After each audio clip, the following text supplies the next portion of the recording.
ஒரு டிஃப்ரெண்ட் ஸ்டைலில் நல்ல ஜூஸியாக ஃபிஷ் ஃப்ரை எப்படி செய்யுதுன்னு பார்ப்போமா.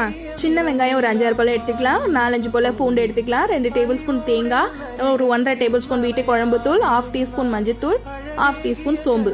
இதை மிக்ஸி ஜாரில் நல்ல மையாக அரைச்சிட்டு வந்துடலாம். இப்போ தோசை தவா வச்சுக்கலாம். தேவையான அளவு எண்ணெய் ஊற்றிக்கலாம். ஒரு 1/2 டீஸ்பூன் கடுகு, ஒரு கொத்து கருவேப்பிலை. இப்போ அரைச்சிட்டு வந்த விழுது இது கூட சேர்த்துக்கலாம். ஒரு 2 நிமிஷம் போல் குக் ஆகட்டும். இப்போ வாஷ் பண்ணி வச்சிருக்க ஃபிஷ்ஷை ஒன்று ஒன்றா இது கூட சேர்த்துக்கலாம். ஒரு மூடி போட்டு லோ ஃப்ளேம்லேயே குக் பண்ணுங்க. பாருங்க இந்த மாதிரி இருக்கும். இப்போ பொறுமையாக இதை திருப்பி போட்டுக்கலாம். 2 பக்கமும் நல்லா ஃப்ரை பண்ணி எடுத்துடலாம்.